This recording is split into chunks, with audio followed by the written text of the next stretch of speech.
Jadi soal capres dan cawapres itu nanti ada mekanismenya. Karena soal capres cawapres ini adalah merupakan suatu perhelatan nasional.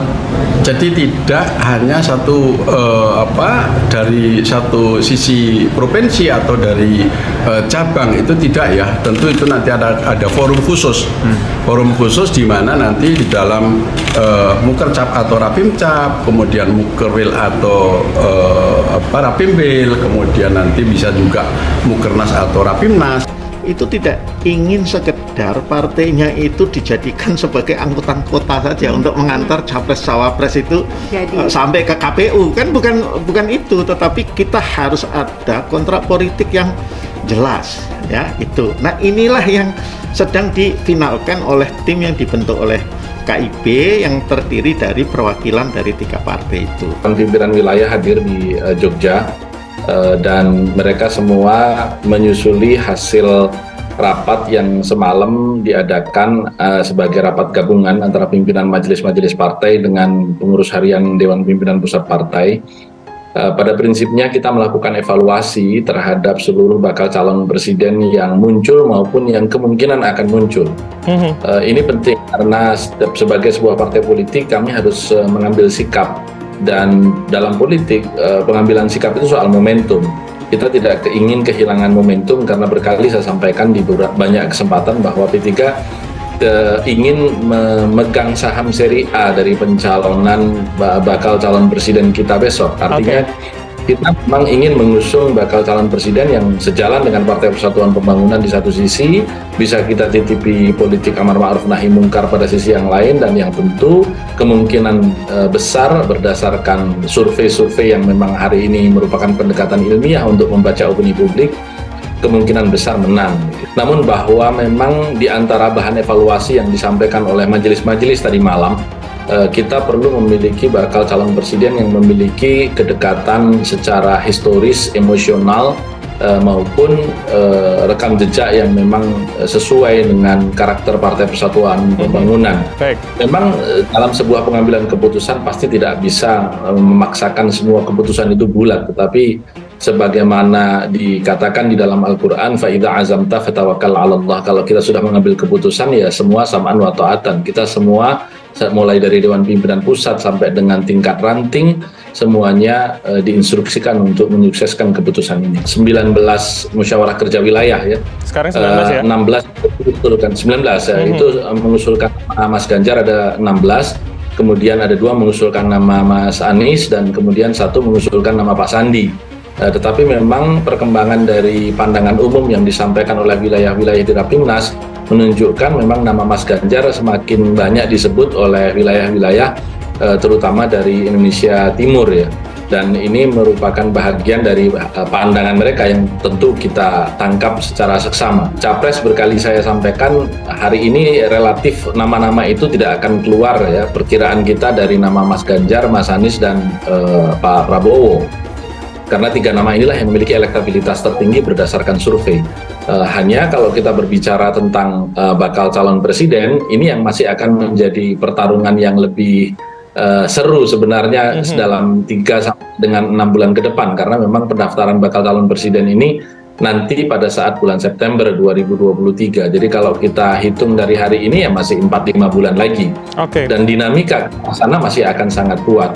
Nah, bagi P3 sendiri, Rapimnas memang memberikan amanat kepada Dewan Pimpinan Pusat Partai, dalam hal ini khususnya Ketua Umum, untuk sebisa mungkin bakal calon wakil presiden yang kita ajukan itu bukan hanya sekedar sebisa mungkin ya, tetapi memang Rapimnas mengamanatkan agar bakal calon wakil presiden ini ber-KTA P3. Artinya memiliki kartu tanda anggota P3.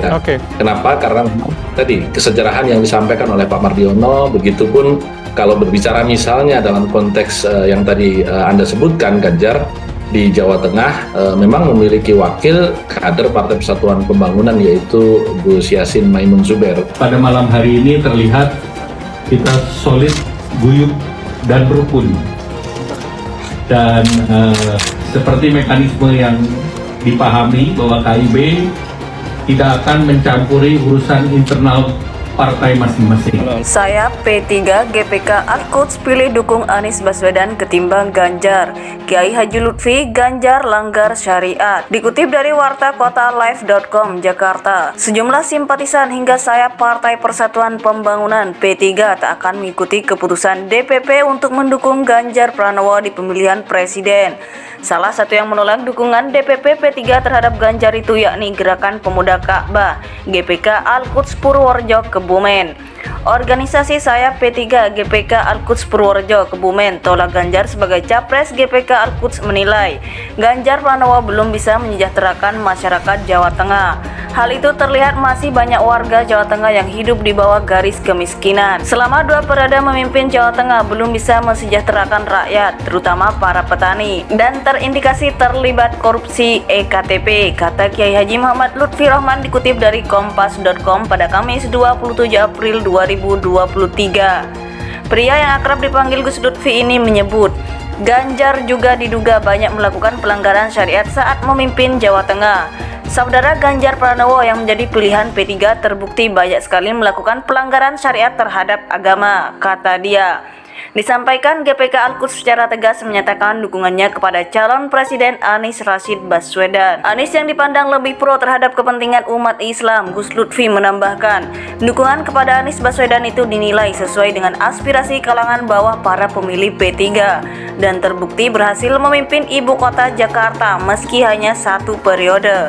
Kami cinta dan loyal kepada P3 tapi tidak kepada para pengurusnya yang menyimpang. Kami cinta kepada P3 Partai Islam Aswaja, tapi kami lebih cinta kepada rakyat Indonesia dan umat Islam, tegasnya. Sosiolog Musni Umar menanggapi pengumuman dukungan Partai Persatuan Pembangunan terhadap Gubernur Jawa Tengah, Ganjar Pranowo menjadi calon presiden. Musni Umar menyebut dengan mendukung Ganjar Pranowo sebagai calon presiden, sama halnya P3 telah masuk dalam koalisi status quo. Selama Partai Persatuan Pembangunan P3 secara resmi telah mengusung Ganjar Pranowo sebagai capres PDIP, selamat P3 telah bergabung ke koalisi status quo.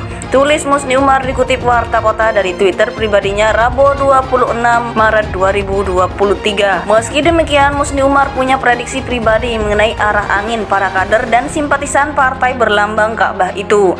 Musni Umar meyakini simpatisan P3 secara mayoritas akan tetap memilih Anies Baswedan pada pemilihan presiden 2024 mendatang. Sebagai sosiolog, yakin mayoritas pemilih P3 ke Koalisi Perubahan untuk Persatuan dengan capres Anies Baswedan. Imbu Musni Umar yang dikenal sebagai pendukung Anies Baswedan itu dan terindikasi terlibat korupsi EKTP, kata Kiai Haji Muhammad Lutfi Rahman dikutip dari kompas.com pada Kamis 27 April 2023. Pria yang akrab dipanggil Gus Lutfi ini menyebut Ganjar juga diduga banyak melakukan pelanggaran syariat saat memimpin Jawa Tengah. Saudara Ganjar Pranowo yang menjadi pilihan P3 terbukti banyak sekali melakukan pelanggaran syariat terhadap agama, kata dia. Disampaikan GPK Al-Quds secara tegas menyatakan dukungannya kepada calon presiden Anies Rashid Baswedan.